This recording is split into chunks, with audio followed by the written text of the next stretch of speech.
Olá pessoal do oitavo ano, tudo bom com vocês?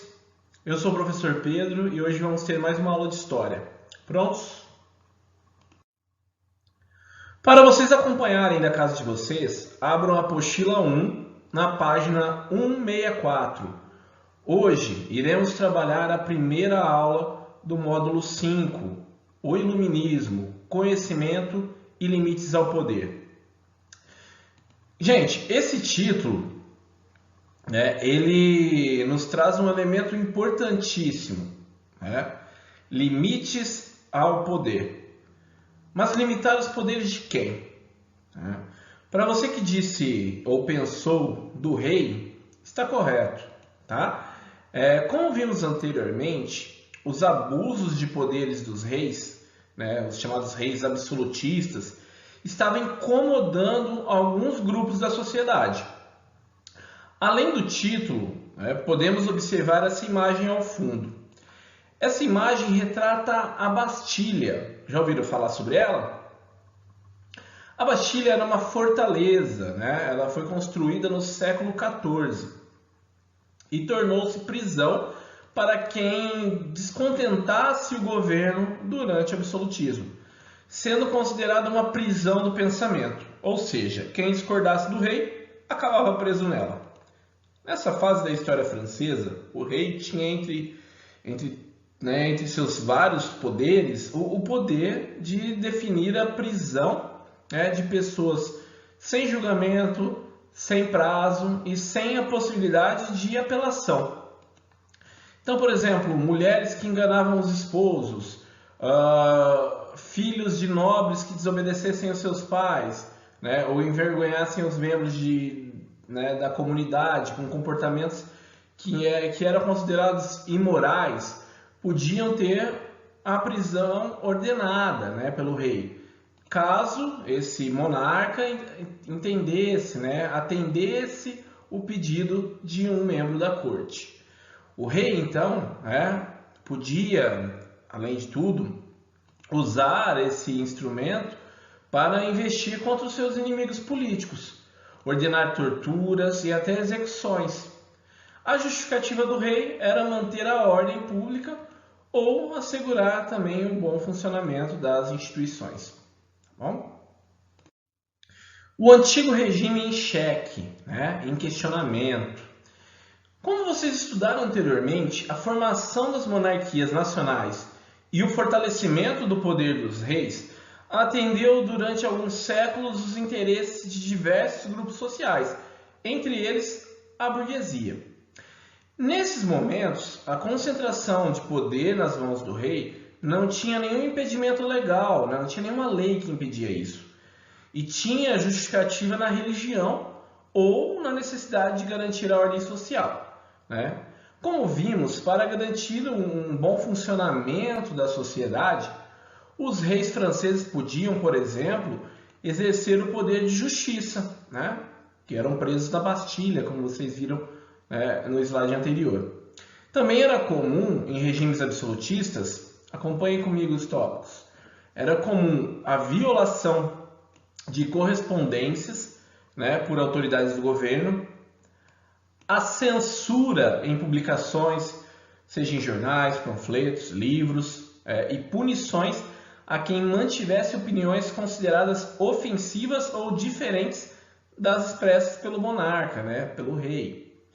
E também controle até mesmo sobre as vestimentas dos súditos. Então o rei controlava totalmente a sociedade. Ok? As práticas absolutistas passaram a ser cada vez mais criticadas a partir do século XVII e XVIII. A exclusividade do rei na tomada das decisões nem sempre representava a necessidade da maioria da população, em especial da burguesia, que se tornava cada vez mais promissora, e também das camadas mais populares, ou mesmo de parte da nobreza. A Revolução Inglesa, que nós vimos na aula anterior, foi uma manifestação clara da insatisfação daqueles que colocavam em questionamento a tradição política, social e econômica existente até então.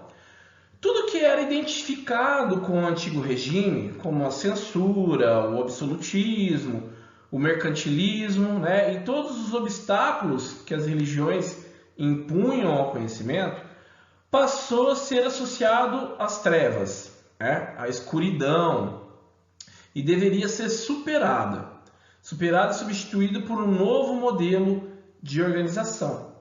Em um tempo de grande descontentamento com tudo que se identificasse com o antigo regime, uma forte movimentação intelectual e cultural passou a tomar, a retomar, né, e aprofundar ideias e valores do renascimento cultural, conteúdo também que vocês já conhecem.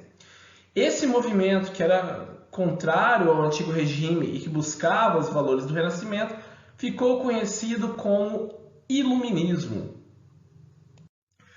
Os intelectuais desse período defendiam a ideia de que somente a razão, né, que eles comparavam às luzes, seria capaz de tirar a humanidade da ignorância e da opressão, que eles comparavam com as trevas, né? Então, razão igual a luzes e ignorância e opressão era igual a trevas para os iluministas, tá? Por isso, esse movimento ficou conhecido como Iluminismo, e o século XVIII foi posteriormente, né, chamado de século das luzes, ok?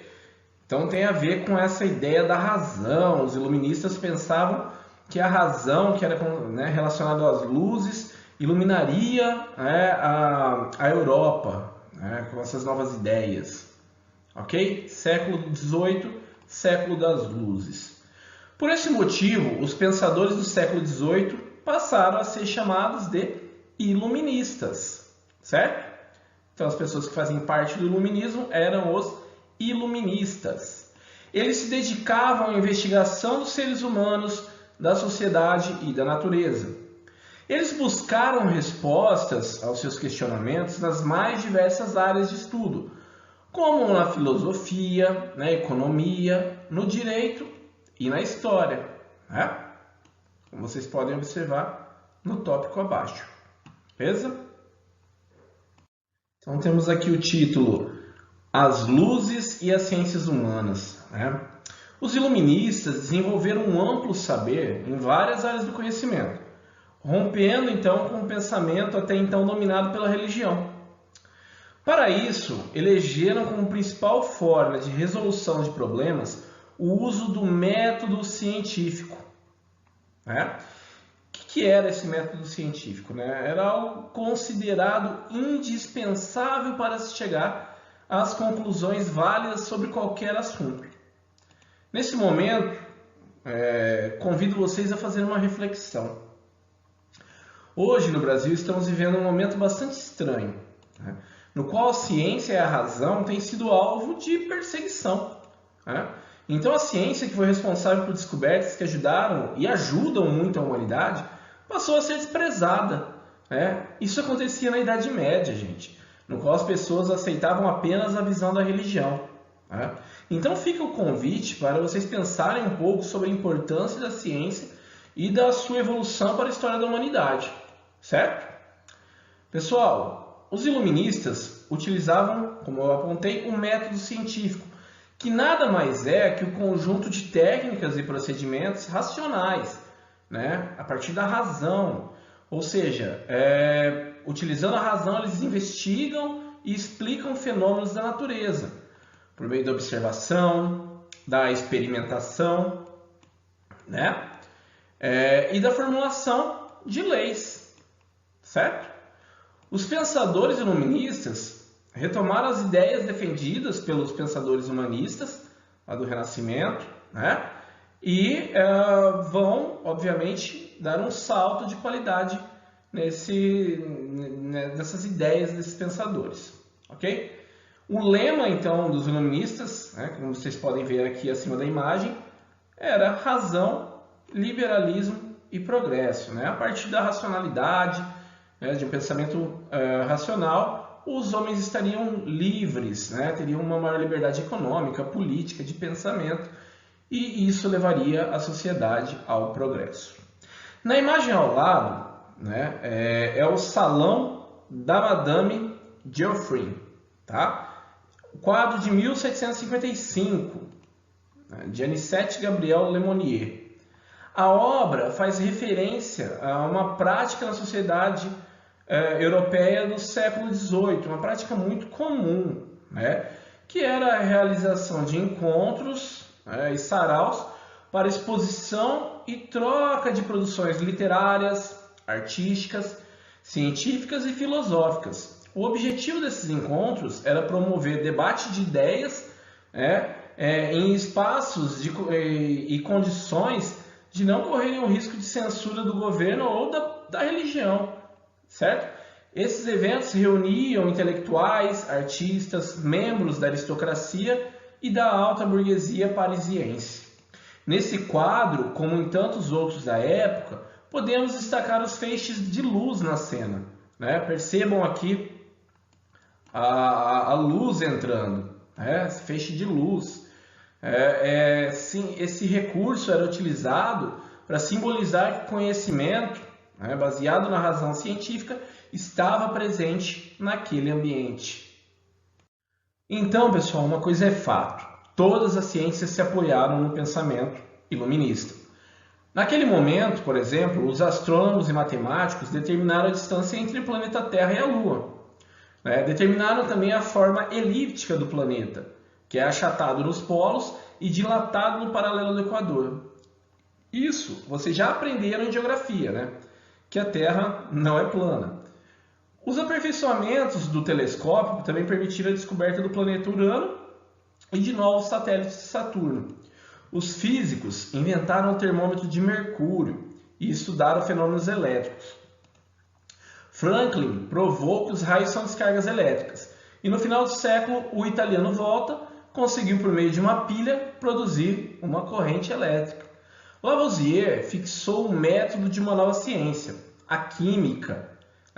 Ele estudou a composição do ar e da água e também o papel do oxigênio nos fenômenos de combustão.